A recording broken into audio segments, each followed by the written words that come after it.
నమస్కారం, వార్తలకు స్వాగతం. ముందుగా ముఖ్యాంశాలు. సచివాలయంలో మంత్రులు మీడియా సమావేశం, ఇరు పార్టీలపై ఫైర్.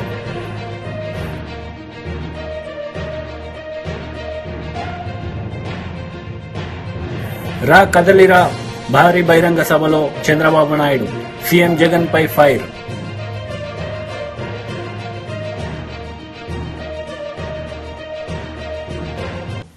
చీఫ్ ఎలక్షన్ కమిషనర్ తో సమావేశం అనంతరం పవన్ కళ్యాణ్ మరియు చంద్రబాబు నాయుడు మీడియా సమావేశంలో పాల్గొన్నారు. ఈ సందర్భంగా వారు మాట్లాడారు. ఈరోజు నేను అదేవిధంగా జనసేన అధినేత పవన్ కళ్యాణ్ గారు కలిసి ఎలక్షన్ కమిషన్ కలిసాం. అన్ని విషయాలు కూడా చాలా స్పష్టంగా వారికి ఎక్స్ప్లెయిన్ చేశాం. నా సుదీర్ఘ రాజకీయ చరిత్రలో కానీ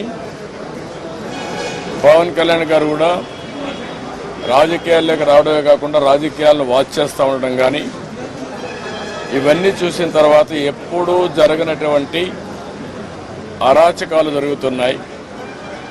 ప్రజాస్వామ్యాన్ని అపహాస్యం చేసే పరిస్థితికి వస్తున్నారు. ఇంతవరకు మీరు చూస్తే కేసులైతే మా మీద విపరీతంగా బుక్ చేసి, అంటే ఎక్కడ కూడా పనిచేయకుండా చేయడం కోసం రాజకీయ పార్టీల్ని, రాజకీయ పార్టీల కార్యకర్తల్ని, లేకుంటే అందులో పనిచేసే వ్యవస్థనే మొత్తం సర్వనాశనం చేయాలి, నిర్వీర్యం చేయాలని ప్రయత్నం చేశారు. ఇప్పుడు ప్రజల్లో ఉండే తిరుగుబాటు చూసిన తర్వాత హోల్సేల్గా ఓటర్స్ అందరినీ మార్చేయడం, దొంగ ఓట్లు వేసుకోవడం ఇలాంటివి చేస్తే తప్ప సాధ్యం కాదనే కన్క్లూజన్కి వచ్చారు. ఈరోజు ఒక ఎగ్జాంపుల్ ఇచ్చాం. ఒక్క చంద్రగిరిలో ఫామ్ 6 కింద 1,15,000 ఓట్లు ఇచ్చారు. దాంట్లో దగ్గర 33,000 ఓట్లు ఆమోదించారు. దాంట్లో వేరే నియోజకవర్గంలో విత్ ఎవిడెన్స్ అన్ని కూడా మేము పెట్టాం. అవన్నీ కూడా వారికి ఎక్స్ప్లెయిన్ చేశాను. అదే మరిగా స్టేట్ ఎలక్షన్ కమిషనర్ ఆ రోజు పడిన అవస్థ కానీ, కడాన ఆయన డ్యూటీ కండక్ట్ చేయడానికి, ఆయన విధి నిర్వహించడానికి సెంట్రల్ హోమ్ మినిస్టర్ని అడిగాడు ప్రొటెక్షన్ కోసం. కుటుంబాన్ని, ఆయనకు సెక్యూరిటీ కావాలని అడిగే పరిస్థితి, అవి కూడా ఇచ్చాం. ఫైనల్గా మేము రిక్వెస్ట్ చేసింది వారిని ఒకటే చెప్పాం. ఏదైతే ఎలక్షన్ డ్యూటీ కేసే ఆఫీసర్ని సెలక్షన్ ప్రాసెస్లో కాకుండా ఆల్ ఇండియా లెవెల్లో చేసే బెస్ట్ ప్రాక్టీసెస్లో ఎంపిక చేసుకోవాల్సిన అవసరం ఉంది. డిప్యూటీ సీఎం బట్టి విక్రమార్క మీడియా సమావేశం నిర్వహించారు. ఈ సందర్భంగా వారు మాట్లాడారు. రాష్ట్ర ప్రజల పైన పడలేము.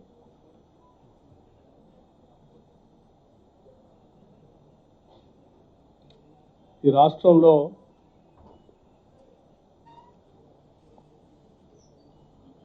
అత్యంత వెనుకబడినటువంటి వర్గాలు ఉన్నారు. సామాజికంగా తరతరాలుగా అనేక అవసరాలు అందుబాటులో రాలేనటువంటి వాళ్ళు కూడా ఉన్నారు. నిరుద్యోగ యువతీ యువకులు, మహిళలు అందరూ కూడా ఆత్మగౌరవంతో ఉన్నటువంటి ప్రతి వనరుల్ని వారి అవసరాల కోసం, భవిష్యత్తు కోసమే ఉండాలని ఆకాంక్షించి కొట్లాడి తెలంగాణ రాష్ట్రాన్ని తెచ్చుకుంది. సో వారందరి శ్రేయస్సే మా అందరి ముందు ఉన్నటువంటి ప్రథమ కర్తవ్యం, లక్ష్యం కూడా. సరే, ఈ మధ్య కొద్దిమంది మంత్రులు, పాత మంత్రులు, మాజీ మంత్రులు అక్కడక్కడ కొన్ని విషయాలు మాట్లాడుతూ ఉన్నారు. హైదరాబాద్లో ఫార్ములా ఈ రేస్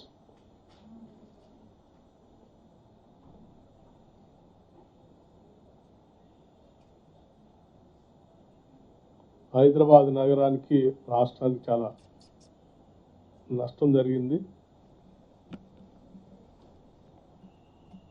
ప్రభుత్వం సరైన నిర్ణయం తీసుకోలేదు. వాడిని చూస్తే సరే ఇదేంటో నిజమే అనుకొని లోతులోకి వెళ్ళాం.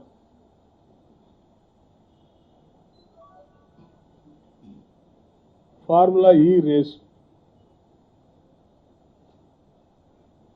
ప్రజలందరికీ తెలియాలి.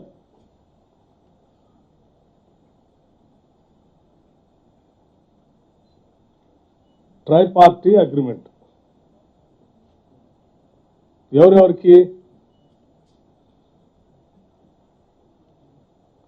దాన్ని తీసుకొని వచ్చి ఈడ రేస్ కండక్ట్ చేసుకొని టికెట్లు అమ్ముకొని దాంతో లబ్ధి పొందాం అనుకునేటువంటి ఒక కంపెనీ పేరు ఎస్ నెక్స్ట్ జెన్. సరే అది ఎవరిదో, దానికి సంబంధించినటువంటి వాళ్ళు ఎవరో తర్వాత చెప్తాం. వారు ఏబిపి ఫార్ములా ఈ ఇంకో కంపెనీ, ఈ ఫార్ములా ఈ రేస్ కండక్ట్ చేసేవాళ్ళ కంపెనీ ప్లస్ తెలంగాణ రాష్ట్రం, ఈ ముగ్గురు కలిసి ట్రైపార్టీ అగ్రిమెంట్ చేశారు. ఈ అగ్రిమెంట్ 25 అక్టోబర్ 2022. దీనికి సంబంధించి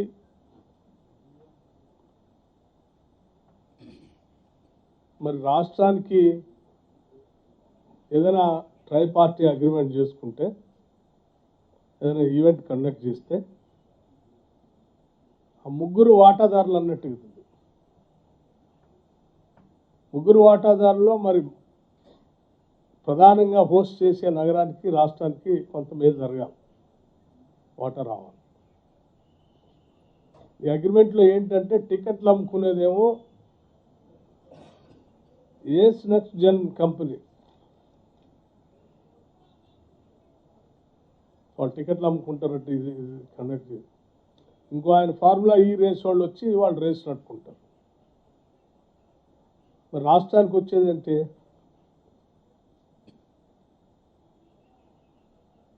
రాష్ట్రం అంటే రేస్ కావాల్సిన ట్రాక్ ఇన్ఫ్రాస్ట్రక్చర్ తయారు చేయాలి.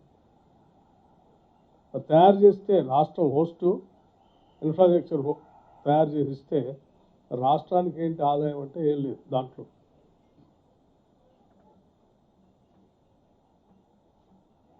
అంటే రాష్ట్రాన్ని మీ అవసరాల కోసం ఒక కంపెనీ ఎస్పీవి లాంటి ఒక కంపెనీ పెట్టుకొని ఆ కంపెనీ ఆ ఫార్ములా ఈతో ఆలగడ్డలో టీడీపీ అధినేత నారా చంద్రబాబు నాయుడు రా కదలిరా బహిరంగ సభలో పాల్గొన్నారు. ఈ సందర్భంగా ఆయన ఈ 5 ఏళ్లలో జగన్ చేసిన అన్యాయాల గురించి మాట్లాడారు. ఈ జగన్మోహన్ రెడ్డి రాయలసీమకు ఒక్క ప్రాజెక్టు కట్టాడా అని మిమ్మల్ని అడుగుతున్నా. చెప్పే ధైర్యం వైఎస్ఆర్ కాంగ్రెస్ ఉందా అని మిమ్మల్ని అడుగుతున్నా. 5 సంవత్సరాల ముఖ్యమంత్రిగా 12,450 కోట్ల రూపాయలు తెలుగుదేశం పార్టీ ఖర్చు పెడితే దాంట్లో కనీసం 20% ఖర్చు పెట్టిన ఈ ముఖ్యమంత్రి రాయలసీమను ఉద్ధరిస్తాడా తమ్ముళ్ళు అని మిమ్మల్ని అడుగుతున్నా. నమ్మకం ఉందా అని మిమ్మల్ని అడుగుతున్నా. ఇలాంటి వ్యక్తుల్ని క్షమించాలని మిమ్మల్ని అడుగుతున్నా. జగన్మోహన్ రెడ్డి రాయలసీమ ద్రోహి అవునా కాదా అని మిమ్మల్ని అడుగుతున్నా. ఈసారి నీళ్లు వచ్చాయా? మీకు వచ్చాయా నీళ్లు? నేనుంటే నీళ్లు రాకుండా ఉండే పరిస్థితి ఉందా అని మిమ్మల్ని అడుగుతున్నా. అదే మన దూరదృష్టి. నేనేం ఆలోచించాను, ఇమ్మీడియట్ గా ముఖ్యమంత్రి అయిన రోజునే రాయలసీమకు నీళ్లు తేవాలని ముచ్చుమర్రి లిఫ్ట్ ఇరిగేషన్లు ఫైనలైజ్ చేశాను. దానివల్ల నీళ్లు కిందికి పోయినా ఆ నీళ్లని లిఫ్ట్ చేసే అవకాశాన్ని కల్పించిన పార్టీ తెలుగుదేశం పార్టీ. ఇంతేకాదు, శ్రీశైలంలో నీళ్లు పొదుపు చేయాలని కృష్ణా డెల్టాకి పట్టసీమ ద్వారా గోదావరి నీళ్లు 120 టీఎంసీ నీళ్లు తీసుకొచ్చాం. ఆ 120 టీఎంసీ నీళ్లు ఎక్కడ పెట్టామంటే శ్రీశైలంలో పెట్టాం. ఆ నీళ్లు ఎవరికి ఇచ్చామంటే రాయలసీమకి ఇచ్చాం. అదే నేను ముఖ్యమంత్రిగా ఉండుంటే అప్పటికే టెండర్లు పిలిచాను. గోదావరి నీళ్లు నాగార్ సాగర్ రైట్ మెయిన్ కెనాల్కి తీసుకురావాలని 250 టీఎంసీ నీళ్లు అక్కడ తెచ్చేవాళ్ళం. అక్కడ నీళ్లు ఇచ్చేవాళ్ళం. ఆ నీళ్లు కూడా శ్రీశైలం ఉండేటివి. అంటే దగ్గర 350 టీఎంసీ నీళ్లు రాయలసీమకి ఇవ్వాలని నా కళ, నా ఆలోచన. అది వచ్చుంటే కరువు అనే మాట ఉండేది కాదు. ఆ తర్వాత ఆలోచించాను, గోదావరి నీళ్లు నేరుగా నాగార్ సాగర్ దగ్గర తీసుకొచ్చి అక్కడి నుంచి నల్లమలై అడవుల్లో ఒక టనల్ కొట్టి నేరుగా బనకచెర్లకు తీసుకురావాలనేది నా ఆలోచన. అది నా దూరదృష్టి. గోదావరి నీళ్లు బనకచెర్ల గేట్వే ఆఫ్ రాయలసీమ. అక్కడి నుంచి అందరి నివాకు పోతాయి, తెలుగు గంగ పోతుంది, ఎస్ఆర్బిసికి పోతుంది, కేసీ కెనాల్కు పోతుంది, రాయలసీమ సస్యశ్యామలం అవుతుంది. అది నా కళని మీ అందరికీ తెలియజేస్తున్నా. వైఎస్ఆర్సీపీ మంత్రి అంబాటి రాంబాబు మీడియా సమావేశం నిర్వహించారు. ఈ సందర్భంగా ఆయన టీడీపీ నేతలపై మండిపడ్డారు. మ్యానిపులేషన్కు ఉపయోగపడతాయి అని పెద్ద గుంతెత్తి నువ్వు ఆర్గ్యుమెంట్ చేసిన నువ్వు ఇవాళ వాటి గురించి మాట్లాడమే, అది మర్చిపోయావు ఆ పాఠం. ఇవాళ వెళ్ళి మా మీద మాట్లాడతావో నాకు అర్థం కాలేదు. అంతేకాదు, లాస్ట్ ఎలక్షన్స్లో గుర్తుందో లేదో మీకు, సెంట్రల్ ఎలక్షన్ కమిషన్ దగ్గరికి వెళ్ళి సెక్రటేరియట్లో బహుశా ద్వివేదినో త్రివేదినో ఉన్నాడు, వెళ్ళి డైరెక్ట్గా బెదిరించాడు. ఎలక్షన్స్లో ఆయన వెళ్ళి ముఖ్యమంత్రి స్థానంలో తాత్కాలిక ముఖ్యమంత్రిగా ఉన్నటువంటి నారా చంద్రబాబు నాయుడు గారు వెళ్ళి ఆయన బెదిరించే కార్యక్రమం చేశారు. ఆఫీస్కి వెళ్ళాడు డైరెక్ట్గా, సింగిల్గా లైవ్ తీసుకెళ్ళి. ఆంధ్రజ్యోతి, ఈనాడు మొత్తం లైవ్ అన్ని వెళ్ళిపోయి బెదిరించే కార్యక్రమం చేశాడు. ఓటమి భయం వచ్చినప్పుడు చంద్రబాబు నాయుడు గారు ఇలాంటి వేషాలన్నీ వేయటం అనేది కొత్త ఏమీ కాదు అనే విషయాన్ని ప్రజలు తెలుసుకోవాలని మనం చేస్తున్నాం. చిత్రం ఏంటంటే శ్రీదేవితో వెళ్తే వెళ్ళాడు. ఎందుకంటే ఆమె పార్టీలో, మా పార్టీలో గెలిచిన ఆయనకి ఓటేసింది, క్యాష్ కొట్టి తీసుకుంది. ఇప్పుడు ఆయన అమ్మటే తెలుగుదేశం ఊరేగింపులో తిరుగుతుంది అనుకో, అది వేరే విషయం. ఈయన వెళ్ళాడు. ఎవరైనా పవన్ కళ్యాణ్ పొత్తులు వాళ్ళందరూ రావాల్సిన అవసరం లేదు, ఎవరి పార్టీ వాళ్ళు వెళ్ళొచ్చు. కానీ ఈయన వెళ్ళిపోయాడు ఆయన అమ్మట.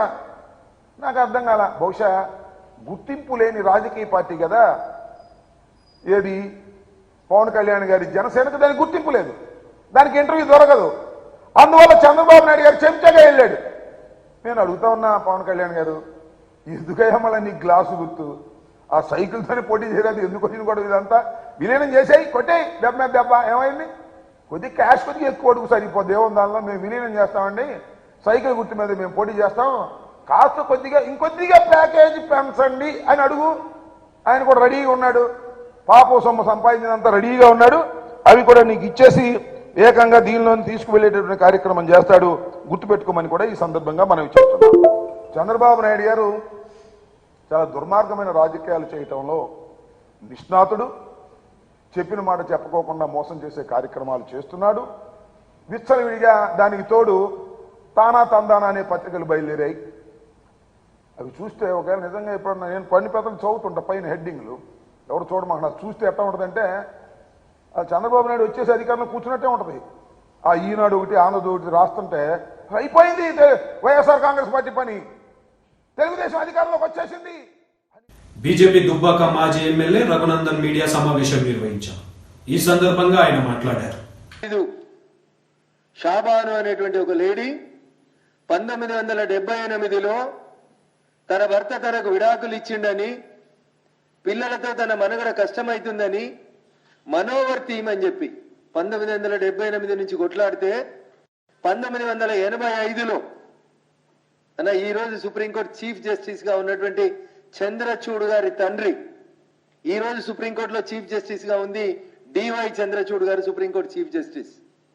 1985లో ఆ రోజు జడ్జిమెంట్ ఇచ్చింది, షాబాను కేసులో జడ్జిమెంట్ ఇచ్చింది ఎవరు? ఇప్పటి సుప్రీంకోర్టు చీఫ్ జస్టిస్ తండ్రి వైవి చంద్రచూడ్ గారు జడ్జిమెంట్ ఇచ్చినారు. ఏమని? సెక్యులర్ దేశం భారతదేశం, ఒక కులమోళ్ళకి భరణం ఇయ్యాలి, ఇంకో కులమోళ్ళకి భరణం ఇయ్యద్దనడం తప్పు, ముస్లిం మహిళ అయినా, హిందూ మహిళ అయినా, క్రిస్టియన్ మహిళ అయినా భర్త భార్యకు విడాకులు ఇచ్చినట్లయితే భరణం ఇవ్వాలి, మెయింటెనెన్స్ ఇవ్వాలి, సెక్షన్ 125 కింద మెయింటెనెన్స్ ఇవ్వాలని చెప్పింది. ఒక జడ్జి చెప్పలే, 5 జడ్జెస్ బిల్కిస్ బానో కేసులో. ఆ రోజు షాబానో కేసులో జడ్జిమెంట్ ఇచ్చింది సుప్రీంకోర్టు చీఫ్ జస్టిస్, ప్రస్తుత చీఫ్ జస్టిస్ గారి తండ్రి జస్టిస్ వైవి చంద్రచూడ్ గారు, రంగనాథ్ మిశ్రా గారు, డిఏ దేశాయి గారు, మన తెలుగు జడ్జి గారు కూడా ఒకరున్నారు, ఓ చిన్నపరెడ్డి గారు, ఈఎస్ వెంకటరామయ్య గారు. ఈ 5 జడ్జీలు ఏమన్నారంటే, బెంచ్ ఏమన్నదంటే, మీరు హిందువా, ముస్లిమా, క్రిస్టియన్ పక్కన పెట్టి భర్త భార్యను వదిలేస్తున్నప్పుడు భరణం ఇవ్వడం సమంజసం అని ఈ దేశంలో ఉన్న సర్వోన్నత న్యాయస్థానం జడ్జిమెంట్ ఇస్తే. టీడీపీ పోలిట్ బ్యూరో సభ్యులు వర్లరామయ్య మీడియా సమావేశం నిర్వహించారు. ఈ సందర్భంగా ఆయన దళితులను అవమానాలకు గురి చేయడమే మీ లక్ష్యమా అంటూ జగన్ ప్రభుత్వం పైన మండిపడ్డారు. కన్ఫర్మ్ గా ఉన్నామండి మేము, అంటే ఊపిరి సల్పటం లేదు వైఎస్ఆర్ కాంగ్రెస్ పార్టీలో ఉండటానికి, ఆ ప్రైవేట్ లిమిటెడ్ కంపెనీలో కంటిన్యూ అవటానికి. మారాలి మారాలి మారాలి, ట్రాన్స్ఫర్ చేస్తాను ఇక్కడి నుంచి అక్కడ కాదు, వాళ్ళని కాదు మార్చాల్సింది, 174 క్యాండిడేట్స్ని కాదు, 175 ఆయన 174 ఇన్ఛార్జీలను కానీ క్యాండిడేట్స్ని కాదు మార్చవలసింది, మీరే మారాలి. ట్రాన్స్ఫర్ మీకు కావాలి. ఇప్పుడు జగన్మోహన్ రెడ్డిని ముఖ్యమంత్రి పదవి నుంచి ట్రాన్స్ఫర్ చేయాలా? ప్రజలందరూ సిద్ధంగా ఉన్నారు. No, you doesn't deserve to be chief minister of the state. నీకు ట్రాన్స్ఫర్. ఎక్కడికి పోతాడు? అగమ్య గోచరం, ఎక్కడికి పోవాలో తెలియని పరిస్థితి జగన్మోహన్ రెడ్డి గారిది. రాబోయే రోజుల్లో ఒక ప్రతిపక్ష నాయకుడి హోదా కూడా దక్కదు అతనికని ప్రజలు చెబుతూ ఉన్నారు, ఆ పార్టీ నాయకులు చెబుతున్నారు. చెట్టు మీద పిట్టల్లాగా ఎగిరిపోతూ ఉన్నారు. ముఖ్యంగా అతని ఎమ్మెల్సీ కవిత మీడియా సమావేశం నిర్వహించారు. ఈ సందర్భంగా ఆమె మాట్లాడారు. మీద ఉన్నటువంటి మా అక్క చెల్లెలు, ఎంపీపీలు, వైస్ ఎంపీపీలు, అట్లానే మా సోదరులు, యువమిత్రులు, అనేక పదవులలో ఉన్నటువంటి వాళ్ళు, పదవులలో లేనటువంటి వాళ్ళు, వేదిక మీద ఉన్న కార్యకర్తలకు, నాయకులకి, మీడియా మిత్రులకి అందరికీ కూడా హృదయపూర్వకంగా నమస్కారాలు తెలియజేస్తా ఉన్నాను. మహబూబ్ నగర్ జిల్లాకు నాకు ఒక ప్రత్యేకమైనటువంటి అనుబంధం ఉన్న విషయం మీ అందరికీ తెలిసిందే. 2009లో ఎప్పుడైతే గౌరవ కేసీఆర్ గారు మహబూబ్ నగర్ నుంచి పోటీ చేయాలని నిర్ణయం తీసుకున్నారో, ఆనాడు ఇక్కడికి వచ్చినామంటే అప్పటి నుండి ఈ జిల్లాతోని అనుబంధం, అప్పటి నుండి ఇక్కడ జిల్లా పార్టీతోని, కార్యకర్తలతోని, నాయకులతోని ఒక ప్రత్యేకమైనటువంటి అనుబంధం అన్నది నా జీవితంలో ఎదురైనటువంటి ఒక మంచి ఘటనగా నేను అనుకుంటా ఉంటాను. అందుకే నిజామాబాద్ వాళ్ళు ఎట్లయితే నా దగ్గరికి అధికారంతో వస్తారో, మహబూబ్ నగర్ వాళ్ళు కూడా నా దగ్గరికి అట్లనే అధికారంతో వచ్చి ఏమన్నా పనులున్నా, ఏమున్నా, చెప్పేది ఉన్నా, మాట్లాడేది ఉన్నా ఆపత్తికి సంపత్తికి వచ్చిపోతూ ఉంటారు. ఇవాళ కూడా మరి మహబూబ్ నగర్లో గౌరవనీయులు దేవరకద్ర మాజీ శాసనసభ్యులు వారి సోదరులు మరి మొన్ననే గతించినారు. వారి ఇంటికి పోయి వారిని పరామర్శ చేయడానికి ఆల వెంకటేశ్వర రెడ్డి గారి దగ్గరికి వెళ్ళి రావడం జరిగింది. ఒక మంచి కుటుంబ సభ్యుల్లాగా మహబూబ్ నగర్లో ఉండేటటువంటి మన నాయకులందరితో కూడా అనుబంధం ఉంది కాబట్టి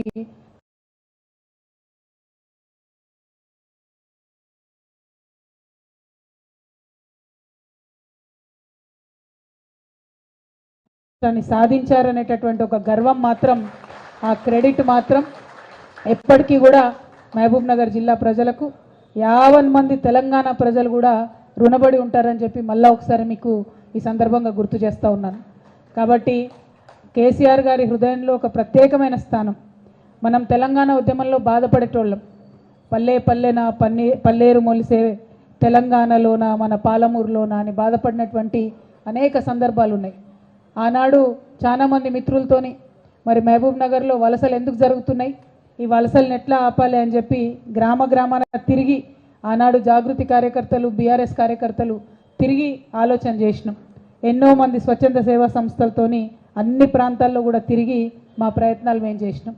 అవి చేస్తున్నటువంటి సందర్భంలో మనకు అర్థమైంది ఏంటంటే మొత్తం భారతదేశంలో లార్జెస్ట్ డిస్ట్రిక్ట్ 35 లక్షల ఎకరాల పైచిలుకు భూగోళంతో సాగు చేసేటటువంటి ఆస్కారం ఉన్నటువంటి భూమితోని భారతదేశంలో అత్యంత పెద్ద జిల్లాగా మన పాలమూరు ఉంది. ఇంత పెద్ద జిల్లా ఉండి పక్కకే కృష్ణానది ఉండి ఎక్కడా కూడా మనకు పంటలు పండక మహబూబ్ నగర్లో చాలామంది భూములు ఉన్న వాళ్ళు కూడా ఇడిచిపెట్టుకొని హైదరాబాద్ జంట నగరాలలో YSRCP MP Vijayasai Reddy election commissioner తో మీటింగ్ అనంతరం మీడియా సమావేశంలో పాల్గొన్నారు. ఈ సందర్భంగా ఆయన మాట్లాడారు.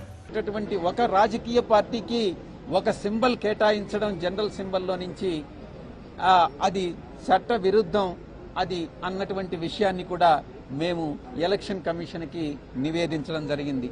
ఈ రెండు విషయాలు కాకుండా మరొక విషయం, మూడవ అంశం, కోనేరు సురేష్ అనేటటువంటి వ్యక్తి, ఇతను తెలుగుదేశం పార్టీ ఎలక్టోరల్ సెల్లో ఏదో సమ్ పొజిషన్లో ఉన్నాడన్నమాట. ఇతను ఒక బల్క్ కంప్లైంట్ని, ఒక ఇంచుమించుగా 10 లక్షల పైచిలుకు ఓట్లన్నీ కూడా ఆంధ్ర రాష్ట్రంలో బోగస్ ఓట్లు అన్నటువంటి కంప్లైంట్ని chief electoral officer Andhra Pradesh, chief CEO of Andhra Pradesh కి కంప్లైంట్ ఇవ్వడం జరిగింది. మా యొక్క మొట్టమొదటి ప్రశ్న, CEO of Andhra Pradesh bulk complaint అనేటటువంటి దాన్ని యాక్సెప్ట్ చేయవచ్చా? యాక్సెప్ట్ చేయడం అన్నటువంటిది వైఎస్ఆర్ కాంగ్రెస్ పార్టీ తప్పుపడతా ఉంది. ఒక వ్యక్తికి 175 నియోజకవర్గాల్లో 25 పార్లమెంటు స్థానాల్లో 10 లక్షల మందో 20 లక్షల మందో 30 లక్షల మందో బోగస్ ఓట్లు ఉన్నారన్నటువంటి విషయం ఎలా తెలుస్తుంది? కంప్లైంట్ అన్నటువంటిది బిఎల్ఏస్ ఇవ్వాలి, ఆయా నియోజకవర్గంలో ఉన్నటువంటి బిఎల్ఏస్ ఇవ్వాలి. ఆ బిఎల్ఏస్ చెప్పాలి ఏది బోగస్ కంప్లైంట్ అన్నటువంటిది.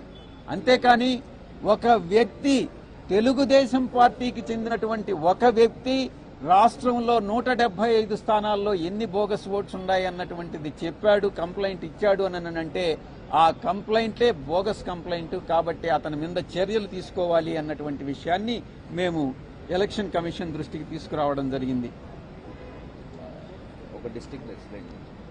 ఇక మేము అతను ఇచ్చిన కంప్లైంట్ని చీఫ్ ఎలక్టర్ సిఇఓ ఆంధ్రప్రదేశ్ జిల్లా మొత్తం 26 జిల్లాలకి కలెక్టర్లకి పంపించడం జరిగింది.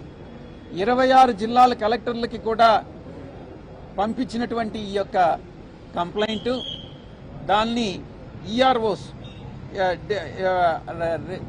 ఎలక్టోరల్ రిజిస్టర్డ్ ఆఫీసర్స్, ఆ రెస్పెక్టివ్ కలెక్టర్స్ అందరూ కూడా ఎంక్వైరీ చేసి దాని మీద రిపోర్ట్ని ఎంతవరకు ఇది బోగసు, ఎన్ని ఓట్లు జెన్యూన్ అన్నటువంటి విషయాన్ని రిపోర్టుని ఎలక్షన్ కమిషన్కి సబ్మిట్ చేయడం జరిగింది. ఒక్కసారి మీరు ఆలోచించండి, ఎంత బ్యూరోక్రాటిక్ టైంని వేస్ట్ చేస్తున్నారు. నిజంగా ఈ యొక్క 26 జిల్లాల్లో అతను ఇచ్చినటువంటి ఆ కంప్లైంట్ని వెరిఫై చేస్తే దాంట్లో మేము ఆర్టీఐ ద్వారా మేము ఇన్ఫర్మేషన్. సచివాలయంలో కాంగ్రెస్ మంత్రులు మీడియా సమావేశం నిర్వహించారు. ఈ సందర్భంగా వారు మాట్లాడారు.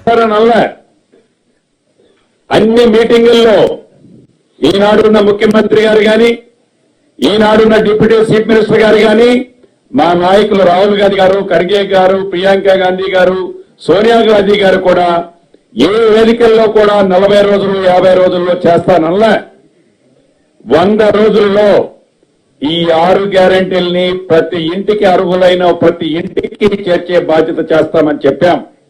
మేము అధికారంలోకి వచ్చి ఇంకా పూర్తిగా జాతీయ ప్రమాణ స్వీకారం చేసింది డిసెంబర్ 9వ తారీఖు నాడు. ఇది శాసనసభ్యులుగా, అంటే ప్రభుత్వంలోకి వచ్చి ఇంకా రేపటికి సంవత్సరం నెల అవుతుంది. అప్పుడే 40 రోజులే మీకు టైం ఉంది, ఇది అది అని ఎవరైనా కారు కొత్తలు కూసినా చాటుగా ఎప్పుడు కూడా మేము చెప్పలే, మా నాయకులు కూడా ఎక్కడా చెప్పలే. 100 రోజుల్లో మేము డెలివరీ చేస్తానన్నాం. మా మాటకు మేము కట్టుబడి ఉంటాము. మీడియా మిత్రులు కూడా దీన్ని గమనించాలని మీడియా మిత్రులు కూడా ఈ వేదిక ద్వారా తెలియజేస్తున్నారు.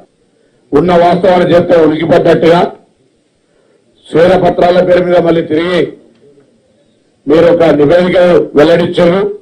దాని తర్వాత మేము అడిగినటువంటి దానికి మాత్రం స్పందిస్తలేరు. మేము శ్వేతపత్రాలు ఇచ్చాం, మీరు శ్వేతపత్రాలు ఇచ్చారు. దాని తర్వాత ఈ సౌద పత్రాలు, బంగళాలు, ఫామ్ హౌస్ల వివరాలు తెలంగాణ ప్రజలకు చెప్పమని అడుగుతున్నాం. మళ్ళొక్కసారి ఎందుకు ఉలిక్కి పడుతారో అర్థమైతలేదు. ప్రభుత్వం 5 సంవత్సరాలు కూడా ఎన్నిక కాబట్టి మేము ఇచ్చిన హామీల యొక్క ప్రక్రియ ప్రారంభమైందా లేదా? ఇలా గ్రామాల్లో ప్రజలు అడుగుతున్నారు, ఏం బుద్ధి లేదా వీళ్ళకి? తెలంగాణలో ఎందుకు తొందరపడుతున్నారు? అధికారంలో 10 ఏళ్ళు ఉండే అధికారంలో అప్పుల దగ్గరమే కాకుండా ఇంకా దివాళీ కూడా తలంతో మిమ్మల్ని విమర్శిస్తా ఉన్నారని నిన్ననే మొత్తం గ్రామీణ ప్రాంతాల్లో 3-4 రోజులు తిరిగేస్తే ప్రజలు వాళ్ళను బండబూతులు తిట్టేటువంటి పరిస్థితి ఉంది. ఆ బూతులు మేము తిట్టలేము. కనీసం ఆ ప్రజల మాటలు వినన్నా మానం తెచ్చుకోమని కోరుతా ఉన్నాం. గ్రామీణ ప్రాంతాల నుంచి వచ్చిన లాంగ్వేజ్ మీకేం అన్పార్లమెంటరీ కాదు, కానీ వాళ్ళు ఎక్కడ పోతా ఉన్నారు? మీరు అబద్దాల ద్వారా దుష్ప్రచారం చేసే స్థితికి ఎక్కడ దిగజారారంటే నైతిక విలువలకు కూడా తిలోదాకాలు ఇచ్చి, రాజకీయ విలువలతో సంబంధం లేకుండా పూర్తిగా నైతిక విలువలకు తిలోదాకాలు ఇచ్చేటువంటి పరిస్థితి దిగజారు.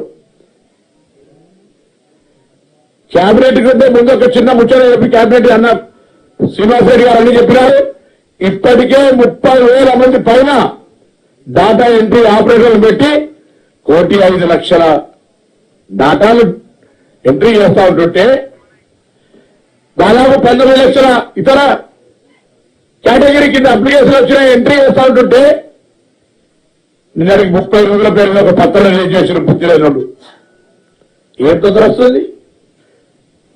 10 ఏళ్ళుగా మేము ఏదైనా మీ ప్రభుత్వ వైఫల్యము, ఎన్నికల హామీ, డబుల్ బెడ్రూమ్ కావచ్చు, ₹1,00,000 రుణమాఫీ కావచ్చు, నిరుద్యోగ వృత్తి కావచ్చు, ఏదైనా అడగడానికి నువ్వు ఇచ్చిన హామీలు అమలు కాలేదని అడగడానికి కూడా అవకాశం ఇవ్వకపోతే మేము ధర్నా చౌక్ ఓపెన్ చేసినాము. దాని తర్వాత నీకున్న పాత్రికా స్వేచ్ఛను వాడతాం మనము. కానీ ప్రజాస్వామ్యంలో విశ్వాసం లేని మేము 32 మెడికల్ కాలేజ్ మీద 32 వాట్సాప్ యూనివర్సిటీ పెడతామని నేను మైండ్ సెట్ గంట చిన్నగా అయిందంటే రాజకీయాల 10 సంవత్సరాలు ఏం మంత్రిగా నిర్వహించినా నాకైతే అర్థం కాలేదు. గతంలో 5 సంవత్సరాలు నేను పార్లమెంట్ సభ్యుడిగా, నాతో శాసనసభ్యుడిగా ఉండే, అప్పుడు ఇట్లా లేకుండే. ఏదైనా చెప్తే వీరే పరిస్థితి ఉండే. దాని తర్వాత అధికారం మీద కూడా ఏం మాట్లాడుతున్నారు అర్థం కాదు. అధికారం పోయాక పూర్తిగా మారేగారు ఇట్లా ఎట్లా కూర్చుకున్నారు, ఈ పెద్ద ప్రగతి భవన్ ఇలా సెక్రటరీ ఇల్లు ఎట్లా కూర్చుంటున్నారు, పాపం ఇంత జనం వస్తుంటే సామాన్యులు ఇక్కడికి వస్తూ ఉంటుంటే చూసి ఓరలేకపోతా ఉన్నట్టు. వార్తలు ముగించే ముందు ముఖ్యాంశాలు మరోసారి. సచివాలయంలో మంత్రులు మీడియా సమావేశం, ఇరు పార్టీలపై ఫైర్.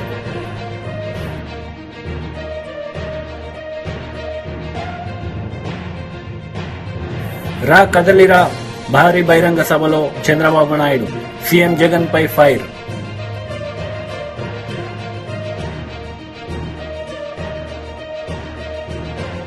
ఈ వార్తలు ఇంతటితో సమాప్తం. తిరిగి ప్రసారమయ్యే వార్తల్లో మళ్ళీ కలుద్దాం. అంతవరకు సెలవు. నమస్తే.